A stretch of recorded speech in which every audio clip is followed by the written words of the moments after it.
All right, how we doing, YouTubes? We are here to jump back into spoilers. I ended up taking off for the weekend because I just needed to get away, needed to reset, and it was well worth it. But of course, I've fallen behind on spoilers a bit. So let's recap what was spoiled today on Monday, January 31st, and got a pretty awesome rant for you at the end of this. So you may want to stick around for that. Just saying. All right, but jumping right into it, we got Haiko Yamazaki, the General, and we got a 3/3 legendary human samurai. And like, I'm not sure how I feel about this whole samurai or warrior when they attack alone. I mean, you're going to have a ton of value. Or the way it ends up working out is they all have enough power where your opponent is going to be frustrated if they don't block because you keep hitting them. So it's like you play one attack, it's going to activate or trigger multiple abilities, and you just have so much value that they want to keep blocking to get rid of that card so you don't get too much value every time you attack alone. But the thing is, like white-red aggro, the point is to go wide and just keep swinging. And also, if you're trying to get a lot of value, then you're casting stuff pre-combat, which means you may not have mana for combat tricks or whatever. It feels clunky. I'm feeling like white-red is going to be really clunky unless every single creature you end up playing across the two colors brings some value, and the value ends up being significant enough to really just run away with the game. I'm definitely going to be reading heavily into the early 2, 3, 4 drops of the set to see if white-red even seems viable in sealed for the pre-release guide too, because sealed you often have a clunky or, not quite as smoothly playing out deck, and if this is what aggro needs, is a lot of the pristine uncommons, it could be a very rough road ahead. Okay, we're going to move on from this card. Story Weave, we get to choose one, but we got one. Just put 2/1/1 counters on target creature control. Not the worst combat trick for 3 mana at instant speed, or put 2 lore counters on target saga you control. Then the next time one or more enchantment creatures enter the battlefield under your control this turn, each enters with 2 additional 1/1 counters on it. So that's kind of cool, because you could play this, flip your saga, because all the sagas flip into a creature, convenient Story Weave. And then if you end up being able to play another enchantment creature, that could be a ton of value, adding 4 1/1 counters on the board with this one spell. I think this card could be pretty bonkers, actually. We see the other artwork. Here's another rant. Not a huge fan of how all these cards have so many different art variations. It just feels overwhelming right now. It's almost like I'd like you to see the card, and then like the 3 or 4 days leading into the set release, then you start showing us all the sweet art differentiations. Okay, moving on. The Fall of Lord Konda. Exile target creature and opponent controls with mana value 4 or greater as Chapter 1. Chapter 2, each player gains control of all permanents they own. Okay, and then for our third, we flip it into a 1/3 with Defender that when it dies, draw a card. That seems neat. I mean, actually, for 3 mana, exile creature with mana value 4 or greater, that alone is worth it. And then the fact that you can get something back that was yours, or just get a Defender that can replace itself, that's not bad. A 3 mana removal spell, I'll take it. Inkrise Infiltrator, 1/2 flyer that you can pump, seems okay. I mean, a 1/2 flyer for 2 mana is not too shabby, and the fact you can clunk it's not bad. You can clunk it, you can pump it is not bad. I think the fact that it's flying, gets ninjutsu, actually this will be a pretty top common for black, I reckon. Inkrise Infiltrator, it's the same. I like this artwork a lot more though. As I start rambling about how I don't like all the artworks, I do like this one quite a bit though. What is this?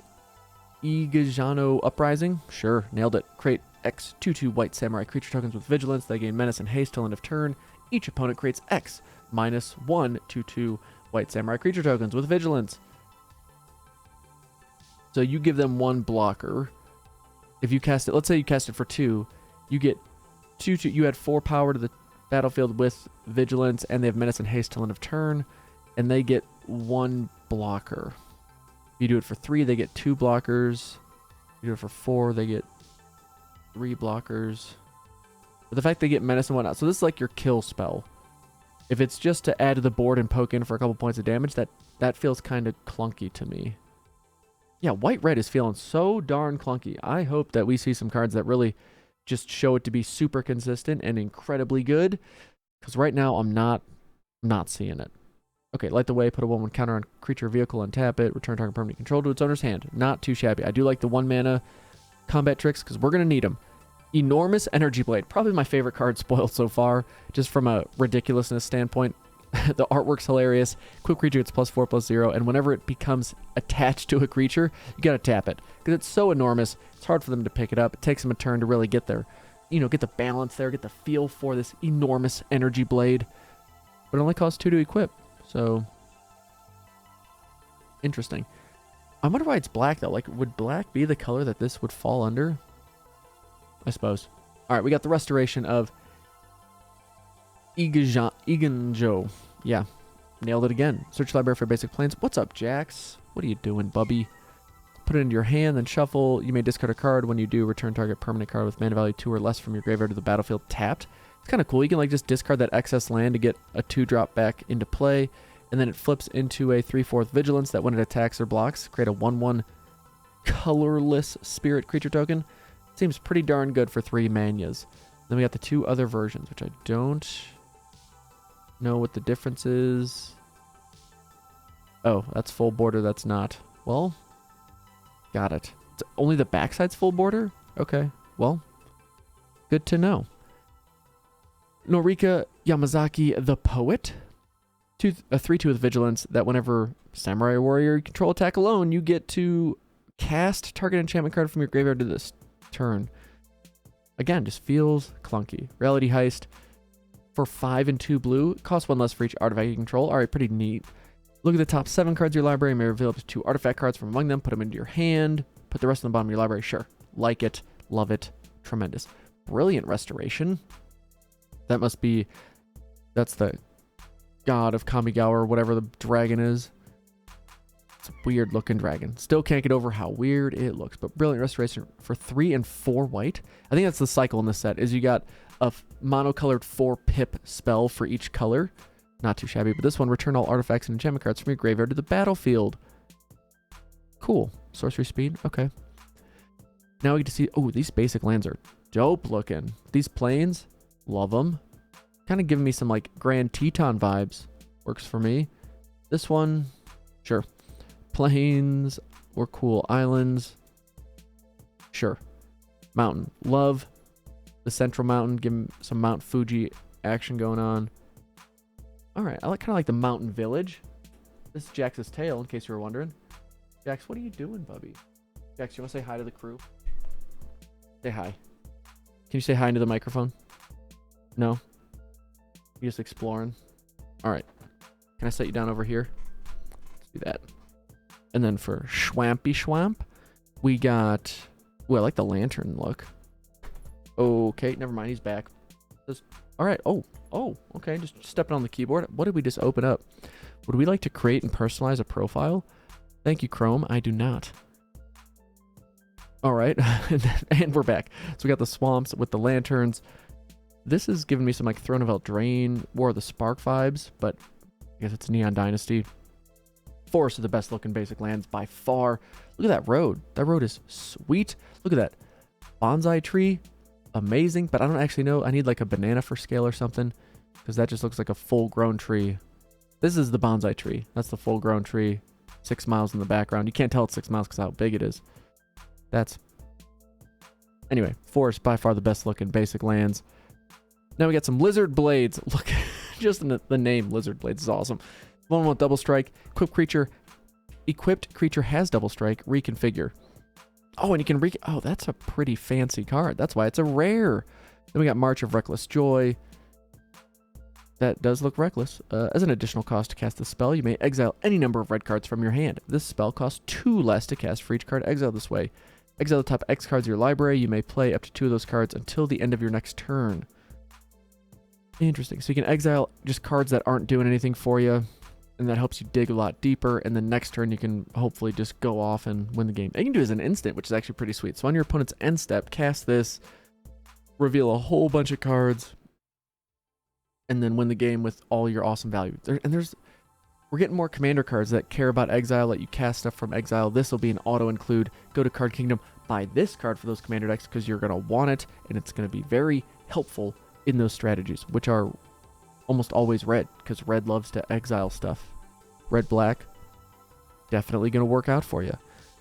Hide Sugu consumes all. Destroy each non-land permanent with mana value 1 or less. Whoa! Okay. Exile all graveyards, and then Man, this card is just, yeah, it is all consuming. They're not playing around. Consumes all. Gets rid of all the ankle biters. Exiles all the graveyards. And then turns into a 3/3 with trample that deals damage. Put a 1/1 counter on it. And when it deals damage to a player, if it has dealt 10 or more damage to that player this turn, they lose the game. Good golly, Miss Molly. All right, and there's the other versions of it. There's that not full art. There's that sweet alt art. Wow, this card is not playing around, people. It is looking to live up to its name. Then we got the Tribute to Hirobi. You get each opponent creates a 1/1 black rat rogue creature token. That seems suspicious. Why are we giving them 2 creatures?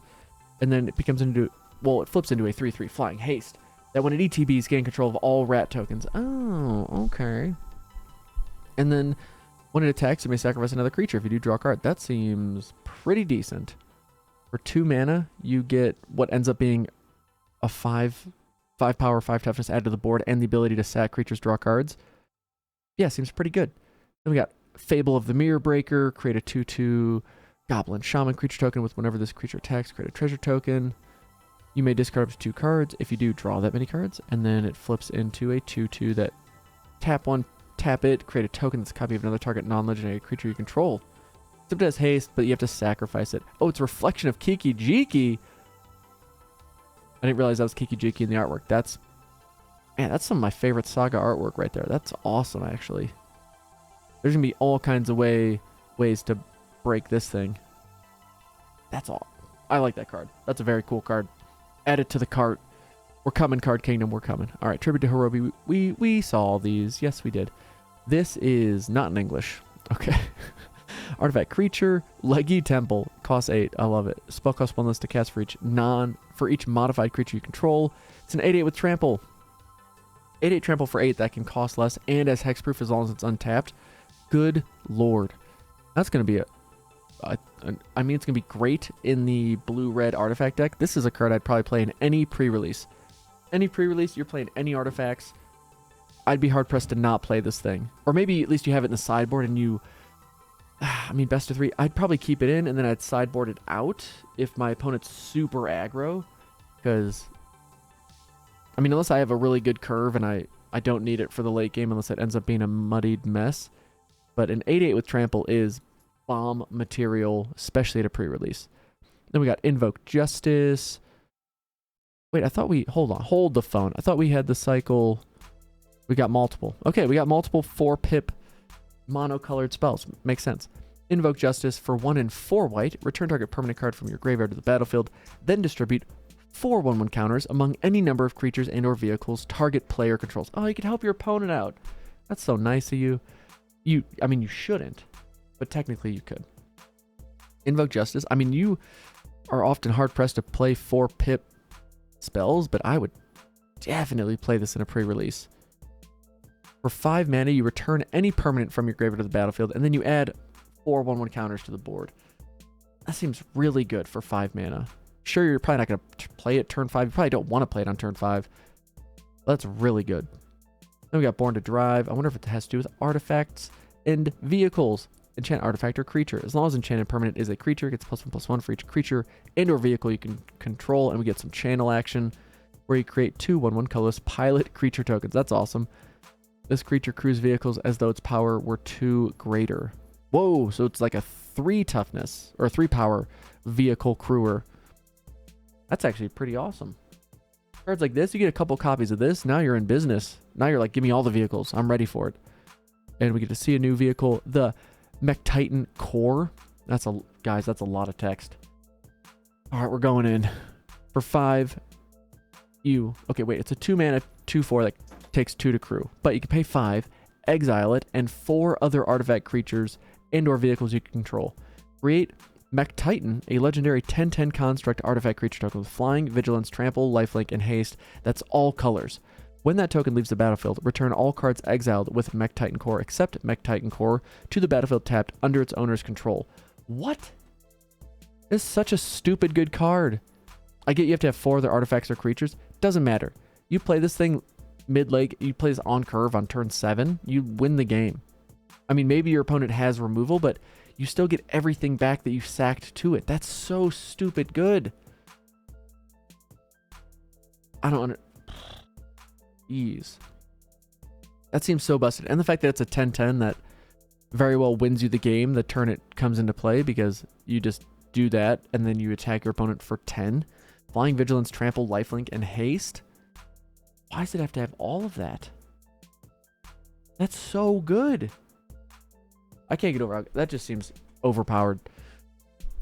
I get that you have to have 5 creatures in play, but depending, I'm thinking like you can create treasures or something. We've seen ways to create treasures. We've seen ways to just have artifacts being generated. It's not just creatures.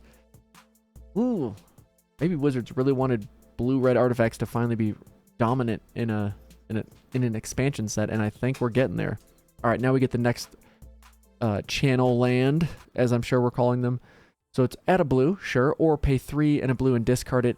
Return target artifact, creature, enchantment, or planeswalker to its owner's hand. Wow, so you can use it to bounce your opponent's stuff, protect your own stuff, cost 1 less to cast for each legendary. It seems really solid. Like, really solid. Peerless Samurai, 2/3 with Menace. Whenever you attack alone, blah, blah, blah. The next spell you cast this turn costs 1 less to cast.